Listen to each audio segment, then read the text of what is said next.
set, and ready to play in more ways than one. Welcome in, welcome back in to Beyond Ringside, Back to Basics. Actually a hybrid episode. Fast Eddie Lane from Studio One, welcoming in tag team partner on the Saturday Showcase, Shane Knowles. My brother, how you doing today? Doing well. Everything is just peachy here in the Peach State. Looking forward to this Saturday, looking forward to having a lot of fun. And speaking of this Saturday, it has been described in so many ways, and I'm so greatly looking forward to it. November 7th at Central Elementary School. I would dare say we'll use the phrase that has been coined. Hashtag Jim Cornette Experience. Louisville Lip, the gentleman himself. Hashtag Tennis Racket on a Stick. Combination Pro Wrestling and Jeff Dunham. Like to welcome in good friend of the family and the man who will be part of the main event and more this coming Saturday, Jim Cornette. Mr. Cornette, how's your day going? Eddie, I got to be honest with you. When you say Louisville Lip, just with something about the accent you put on it, the excitement and quivering in your voice, it sounds completely wrong. Whenever you refer to me as the Louisville Lip, let's stick to the Jim Cornette Experience from you. Okie dokie. Because it just has some negative connotations, man. And we're staying positive this weekend for Carrollton, Georgia, Peach State Wrestling. You realize this is going to be the last time that I am in the Atlanta, North Georgia area until at least next spring, to be quite honest with you, because I hibernate in the wintertime now that I'm old. Instead of going to Florida and like for the winter, I just stay in the house. But I'm looking forward to it, and also a couple of my old and long close personal friends are some of the movers and shakers in the Peach State Wrestling line. Shane Knowles knows more about that, but we'll keep that between the attorneys. So I'm looking forward to coming. It's part of the settlement. Nobody's going to prison over this thing, but I will be there. I'm really looking forward to coming because I've heard so many good things about Peach State Wrestling. And I've heard so many bad things about Al Getz. Al Getz don't get it, unfortunately. I know that Tyson Dean has been having some problems. We'll talk more about that on the show if you'd like, if you want to question me about it. Oh, yeah. But also, I'm looking forward to coming and having the live Jim Cornette Experience question and answer before the wrestling event, where some of my most ardent followers in the cult of Cornette, they listen to my podcast, the March to 1 million. We are coming up on 1 million downloads for the Jim Cornette Experience weekly podcast on MLWradio.com in the year 2015. It just passed our 100th show, but in 2015 we've had like 950-something thousand. I can't keep track of it. It's like a slot machine at Vegas, folks.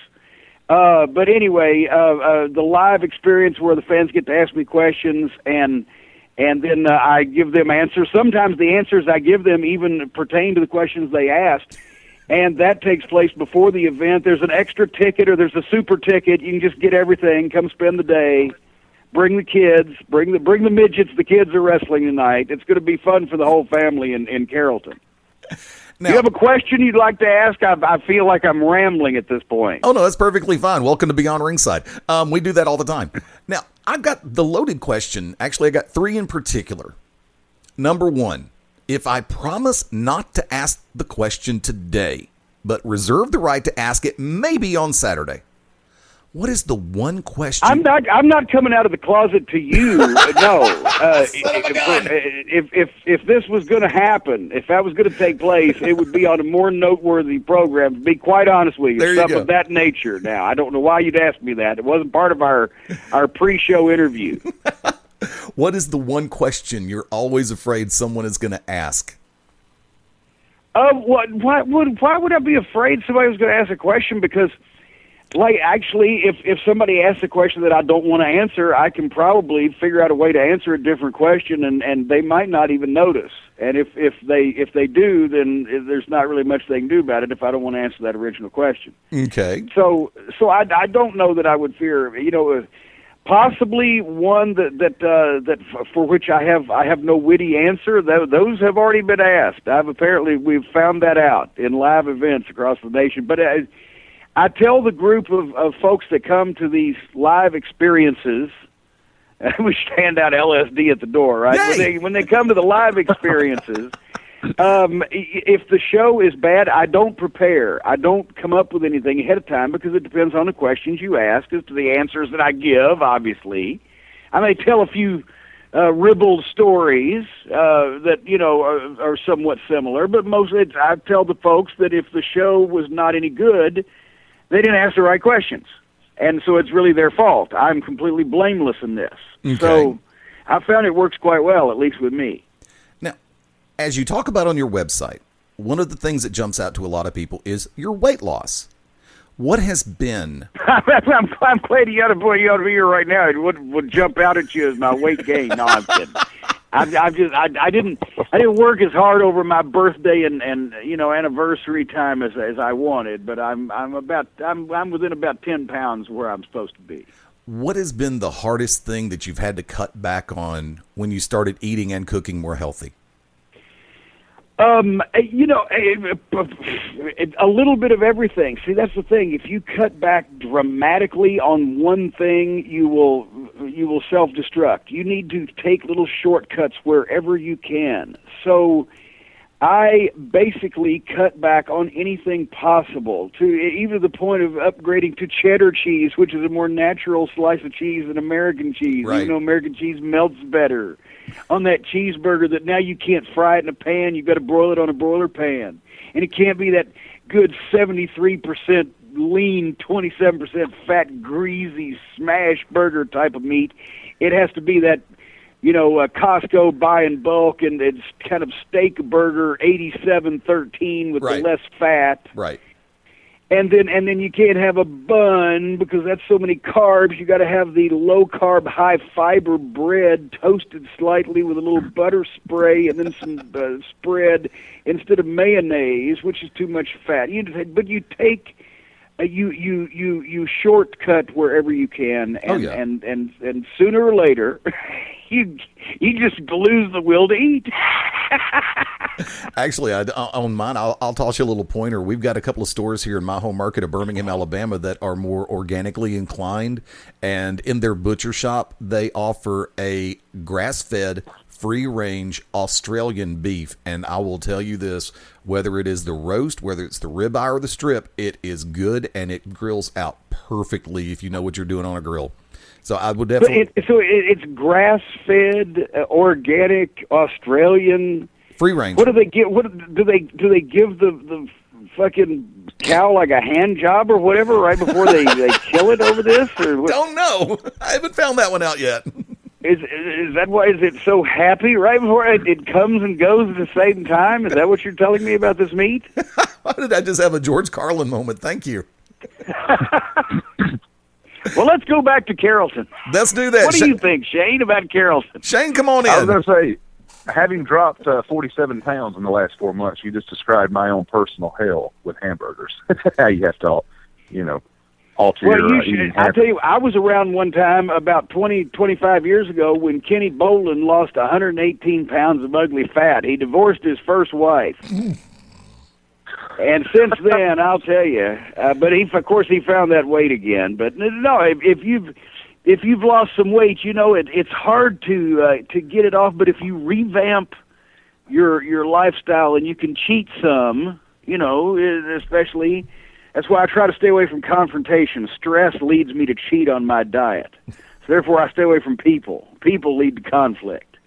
That's a very good rule of thumb. So I tend to play with my dog a lot, and it keeps me from overeating.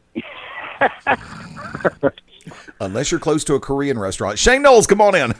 Hey, gee, thank you. 2 shows on Friday. As far as Carrollton goes, Jim, I'm curious. I know you worked with the NWA. Of course, that's no secret, in and around Atlanta. Will this be your first trip to Carrollton, Georgia, which was a mainstay? It was a good stop for the NWA and Georgia Championship Wrestling. I want to say that while I was not in Carrollton for the time that I was in Atlanta in 1985, the Midnight Express and I came from Dallas. When we started working for Jim Crockett Promotions, that's when Crockett was based in Charlotte, but he had just bought the Atlanta TBS time slot and had a crew that had been working the local Georgia territory for Ole after he'd started with that company back up. And you know, Buzz and Brett Sawyer were there, and Pez Wadley and those guys were there, and the Italian Stallion, etc. There were some guys there, and what Crockett's idea was to move some of the wrestlers to Atlanta, and then of course keep his crew in Charlotte, and they were going to run 2 circuits, and for whatever reason, likely a combination of a number of reasons, that did not happen. There wasn't enough talent. They wanted to integrate the rosters instead of keeping a lot of dead weight. When I say there wasn't enough talent, I mean there wasn't enough top talent. There was plenty of wrestlers they could have on the card. So anyway, I moved there in '85, and I've lived in Atlanta for about 8 weeks. Never came to Carrollton during that time. And I also, in the summer of '83, for 8 weeks, I lived in Atlanta. See how this went. I kept coming to Atlanta and killing the wrestling business. I lived in Atlanta in the summer of '83 because that's when Ole had arranged with Jerry Jarrett for some of the guys from the Tennessee territory to come down and run the local towns like Macon and Columbus and Marietta and up in Knoxville and Chattanooga. And I may have been to Carrollton then. I don't remember, but that would have been 1983. And I definitely know where Carrollton is because I've driven past there and through there on many different occasions. So I'll be able to get there if that's the answer to your question. I'm looking forward. If I'm coming back, I'm looking forward to coming back. And if I've never been there before, wow, it's going to be great to be in Carrollton. You know, and that leads me to this one. Over the course of your career and all of the places that you've been, whether it was starting out or moving from different territory to territory, company to company, coming into 2015 or in the last couple of years, is there still a city or an area or a venue that you still look at as homecoming? Well, not anymore because they've closed them all. Oh, okay. I think they're trying to tell me something. It would homecoming would be the Louisville Gardens, obviously in Louisville, Kentucky, and the city owns that building and it's in disrepair. And my newest book, Tuesday Night at the Gardens, Pro Wrestling in Louisville, along with my co-author Mark James, which is on sale November 12th at jimcornette.com and you know, find websites everywhere, mainly that one. It mentions it's in disrepair. The county owns it. They haven't had an event there in years. That building is pretty much closed to the public, but it's an historic site, so they can't tear it down. The Mid-South Coliseum in Memphis, Tennessee, where I, really started my career. That was the big arena that in the Tennessee territory that you wanted to work was the Mid-South Coliseum in Memphis. Right. That was our Madison Square Garden. Right. That building is closed. They want to tear it down. Another homecoming type of building for me would be like the Charlotte Coliseum, which is now the Bojangles Arena. The Bojangles Arena in Charlotte, North Carolina, but it's the old Charlotte Coliseum, the place where the Midnight Express and the Rock and Roll Express sold the place out, and then it had so many of those classic matches. But it's been renovated and it doesn't have the same flavor, So I guess they're closing up all my old places. They're trying to tell me something. Move on. Nothing more to see here. No, I'm glad to be able to actually outlast the arenas. They said it couldn't happen, but my career is outlasting the lengths of major arenas' lifespans. Now, speaking of careers, if I could, I know that you're under time constraints, and I know that the real answer to this would take a book, which I know you have a couple available through jimcornette.com. Yes, as a matter of fact, you can have a variety of